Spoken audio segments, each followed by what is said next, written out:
Boinapalli division అంసత్పేటలో Hydraa నిన్న కొన్ని కూల్చివేతలు ఇక్కడ చేయడం జరిగింది. ఇక్కడికి మల్కాజ్గిరి ఎంపీ ఈటెల రాజేందర్ అయితే రావడం జరిగింది. సార్, ప్రధానంగా ఇక్కడికి మీరు వచ్చారు. నిన్న మిమ్మల్ని హౌస్ అరెస్ట్ చేసినటువంటి పరిస్థితి ఎందుకోసం ఇట్లా జరుగుతుందంటారు? గతంలో కూడా మీరు హైడ్రా కూల్చివేసినటువంటి ప్రాంతాలకు వెళ్ళి హెచ్చరించడం జరిగింది. అయినా కానీ కూల్చివేతను ఎట్లా చూస్తారు?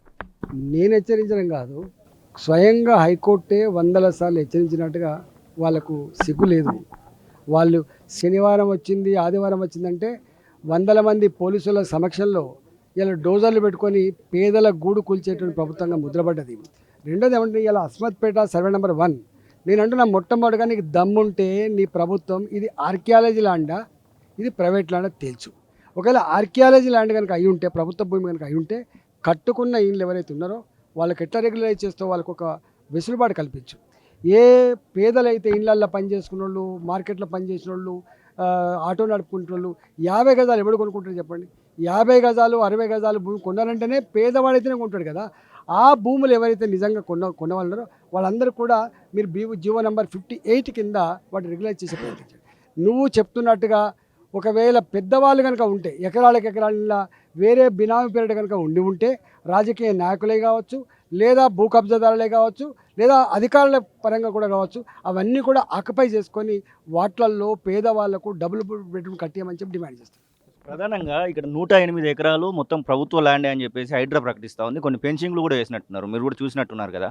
అసలు ఈ 108 ఎకరాల గురించి మాట్లాడాలనుకుంటే, అప్పుడు లేఅవుట్ల గురించి మాట్లాడాలనుకుంటే, అంటే ఇప్పుడు దాని గురించి మాట్లాడితే తప్పవుతుంది. ఎందుకంటే ఆనాడు కలెక్టర్లు ఏం చేస్తున్నారు, ఆనాటి సబ్ రిజిస్టర్ ఆఫీసులు ఏం చేస్తున్నాయి, ఆనాడు ఎంఆర్ఓలు ఏం చేస్తున్నారు, ప్రభుత్వం ఏం చేస్తుంది, ఇవన్నీ వస్తాయి. మేము అడుగుతుంది ఏంటంటే, కట్టబడ్డ ఇల్లు కూలగొట్టద్దనిగా. 108 ఎకరాలు కనుక ఇది ప్రభుత్వ భూమి కనుక అయి ఉండి మొత్తం పెద్ద పెద్ద అపార్ట్మెంట్లు, పెద్ద పెద్ద బిల్డింగ్లు వస్తాయి. ఇప్పుడు దాన్ని కాంట్రవర్సీ చేసే కంటే కూడా వాటిని ఎక్కడన్నా రిజిస్ట్రేషన్లు ఆపేస్తే, కొన్ని దిక్కులు రిజిస్ట్రేషన్లు ఆపేస్తున్నారు, ట్రాన్సాక్షన్స్ ఆపేస్తున్నారు. తక్షణమే రిజిస్ట్రేషన్లు ఆపద్దు, రిజిస్ట్రేషన్ కొనసాగించాలి. వాటికి ఒక రెగ్యులేషన్ చేసే సిస్టమ్ తీసుకొని రావాలి. మీరు హైడ్రా రంగనాథన్ ఏమైనా కలవబోతా ఉన్నారా? ఇక్కడ లోకల్ ఎంపీగా కొనసాగుతున్నారు కదా, ఈ బాధితులందరినీ తీసుకొని. ఆయన కలిసే ప్రసక్తి లేదు. నేను రంగనాథన్ కలవాల్సిన అక్కర్లేదు. కలిస్తే ముఖ్యమంత్రి గారిని కలిస్తే మున్సిపల్ అడ్మినిస్ట్రేషన్ ఆయన కింద ఉంటే ఆయన, లేకపోతే రెవెన్యూ మంత్రి కలుతా, కానీ నేను రంగనాథన్ కలవాల్సిన కర్మ నాకు పట్టలే.